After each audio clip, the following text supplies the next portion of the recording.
Let's talk about the other one right after. Oh, Lord. This was a any mess. better. No, this wasn't. Actually, I think this match was straight up worse. Yeah. Britt. This is one of the weakest matches of the night. Dr. Britt Baker, DMD, taking on Ruby Soho for the women's Ruby cup. Soho sucks.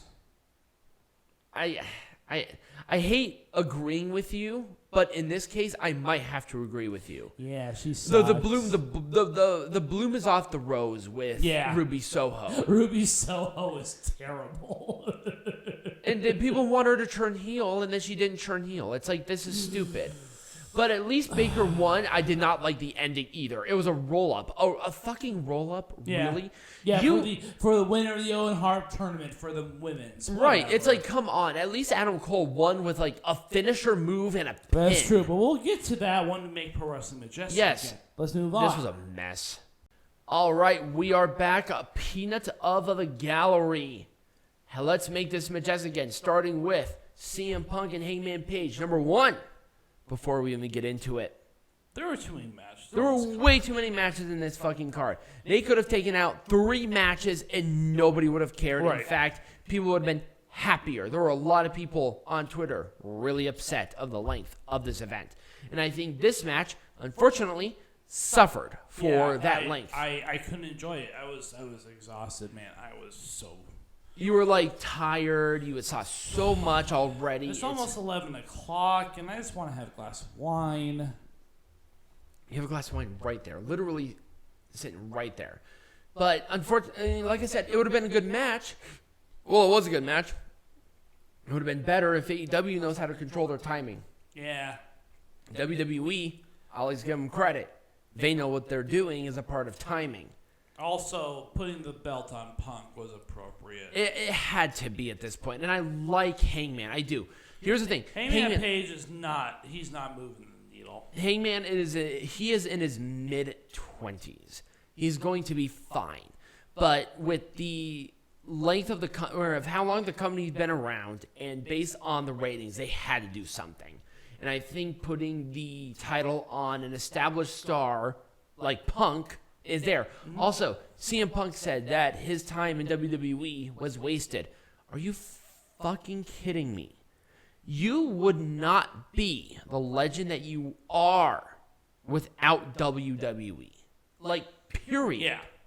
End of story. You can bitch me all you want. You know it's true. Yeah. Anyways, that's what we got for this one. one. Like booking-wise, it was fine. I liked the rivalry going into it. And the construction of the match was good, but after like 5 fucking hours of wrestling that was hit or miss at best, this was just kind of not I just want to get this over with. So right. Let's move on. This was excellent. It was a good match. I wouldn't have done anything different. I like the pacing. I like the timing. Once again, I feel like it would have been a lot better if it wasn't, 8 hours in. Mm-hmm. But overall, I wouldn't have done anything different. I also like the booking of the match. Yeah. Or the booking leading up to the match, too. Worst match of the night. This match was a shit show. I expected it to be a shit show, but my God, I could have done without this fucking bloodbath. The 5-minute loop theme song was so unnecessary. Everything about this match was unnecessary. This was a terrible match. Bite me. I don't like this fucking blood shit. I don't either. This is a company that you're supposed to take seriously with stuff like fuck this blood shit. Right. This is not what people want. What is this, ECW circa 1997? And even then, that company ran bingo halls. If you still want blood and guts, fuck you. That's all I have to say. There is an appropriate time. Yeah, there is no appropriate time for blood. No, there is. There is 100% appropriate times within professional wrestling for blood and carnage. This was not it. No, this was legitimately a match for the sake of having blood and carnage. Yeah, and that's not what it's supposed to be. Here's the thing. Blood and carnage should not be the selling point of the match. The match should be so personal, so violent already that blood happens. It should not be expected. It should be surprising. This was. Well, no, that's how you book Blood and Guts. Yeah.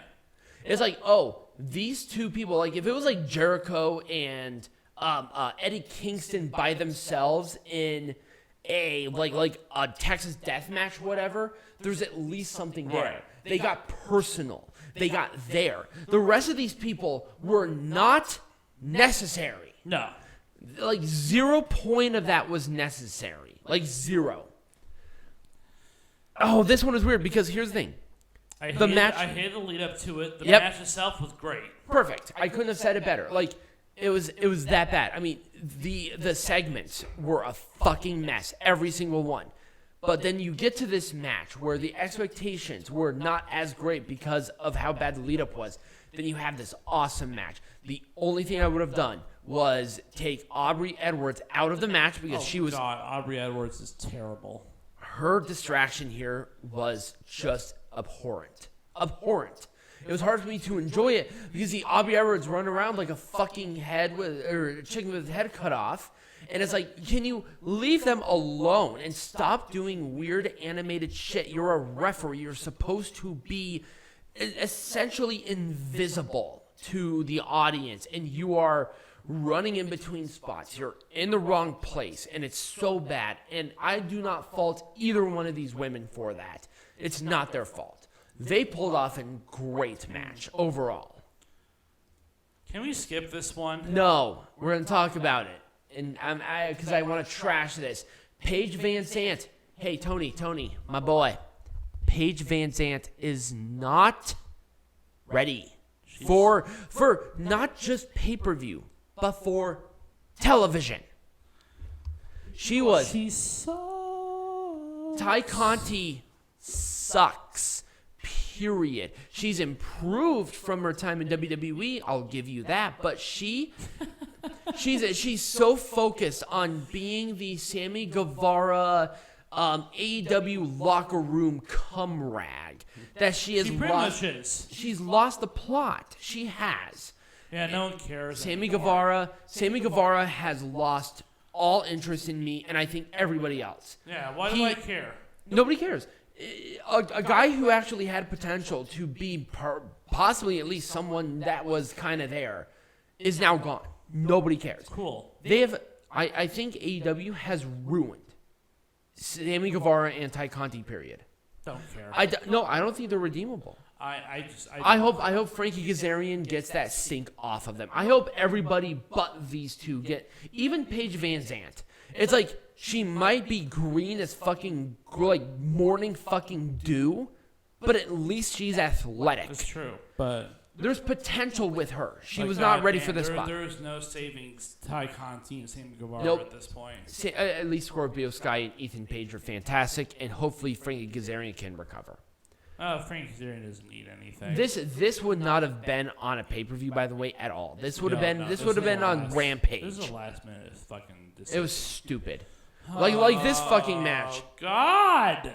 Why are we talking about this one too? Kyle O'Reilly is such a great wrestler, and Kyle O'Reilly saved Darby Allin's life like 2 times during this show. Absolutely, and I think the fact that Darby Allin is so popular shocks me. Yeah, Darby Allin sucks. He sucks. He is not. The problem is that he was an amateur wrestler. He knows better, but he keeps doing this. It's like, dude, I swear to God, you will be paralyzed by like next year if you continue this. Pretty much. He 2 times. No, not even 2 times. 3 times during this match. There are times where he could have been paralyzed. Like legitimately, boom, gone. But Kyle O'Reilly is such a master that he just saves like people's lives. Right. He did great submissions. We're just gonna roll with it. I mean, I guess if you were going to book a Darby Allin match at this show, might as well it be with Kyle O'Reilly, somebody safe. Yeah. At least give him that.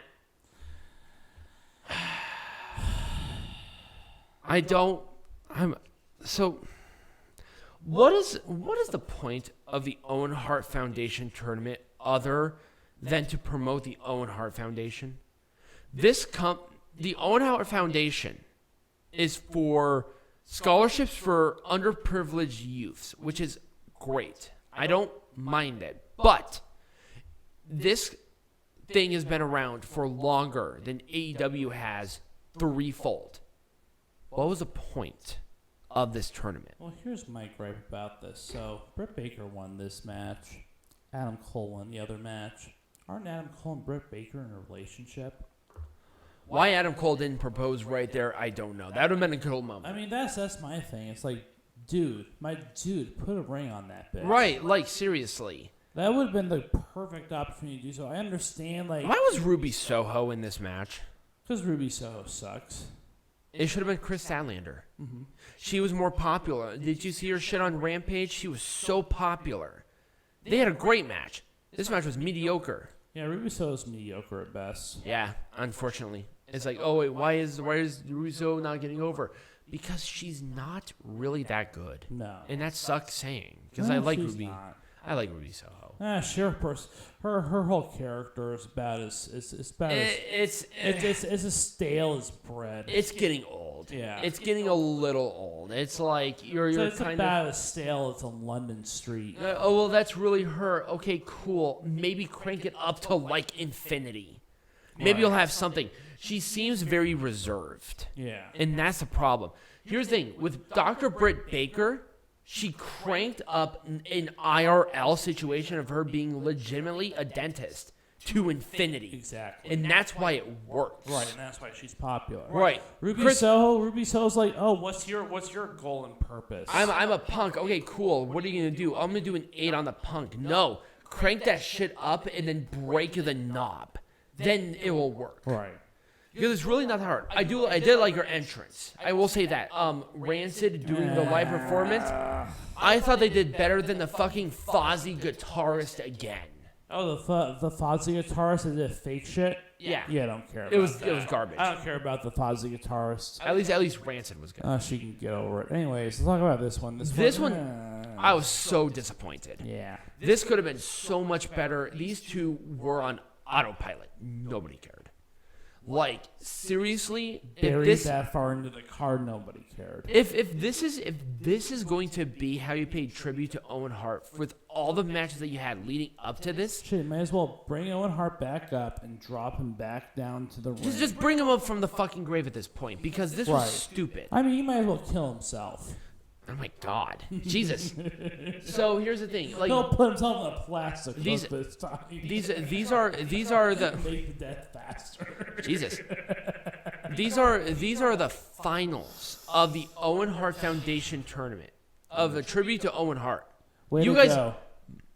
Owen Hart's looking up from hell, being both matches are on autopilot. Yep, Owen Hart's looking up from hell, being that's my legacy right there. Dax Harwood and Cash Wheeler. Dax Harwood and Cash Wheeler had such a great match, and that honored him. This did not at all. Period. This was a good match. It was all right. Based on the rivalry and everything, I loved this match. Yeah, I just don't care. The ending was the only thing that I had a problem with. Why? Like, when was the last time that mist in the face? Here's the thing. Like, Tajiri's a great example. The mist to the face was a distraction. Right. For a legitimate, let me kick you in the side of the head as hard as I can. That's a finisher. Yeah, no one cared about this. A spray. I like this match. I would have done anything different, maybe other than the finish. The debuts were good. That's about it. I'm gonna give the debuts at least a good, solid thumbs up. This was not about the actual match. No, it was not. I'm sorry. I can't. Like, I like both of these women. I do, but at the same time, this was not their best match. Nope. Like, at all. But, man, I will say at least one thing. I saw within this match a lot of great potential down the road. I'll at least give them that. I'll be nice. This was very lazy. It was. This was a lazy match. At least it was safe. It was safe. No, it was 100% safe. It was not a crazy You can tell there were veterans in that match because they played it pretty safe. Right. And the Young Bucks, I will say, they did a good performance overall. I thought they led the pace. that the Hardys could keep up with. Yeah. Where they did a bunch of good, crazy spots in like good clusters that did not lose my interest overall. But at the same time, I've seen better from that. Yes. And I think that's kind of where it lost me. It's like you have this match, and that's all well and good, but we've seen this match in a bigger match when the Hardys, who are the Broken Hardys, taking on the Bullet Club Young Bucks in Ladder Wars, a much more significant match and a much better match overall. That was a dream match. You have like quality. This one, it was good, but it was just there. Everything here was excellent. Yeah, it was. It was a Haas match. MJF got his ass handed to him. That's all I wanted. A great way to write him off of TV. I'm not sure if you saw on Twitter of the medical professional putting a nose and face mask. Literally, I'm not kidding you. You can look this up. Over his nose and his eyes. And I'm like, oh, I breathe out of my eyes too. What of it? But I thought this was a great way to take MJF off of TV so they can do their contractual obligation. Wardlow showed so much great character. Yeah, he did. Like the development of Wardlow as a character is just cranked up to a But Wardlow was so comfortable in this, and he played to this crowd and got them so riled up. Like he's next TNT champion.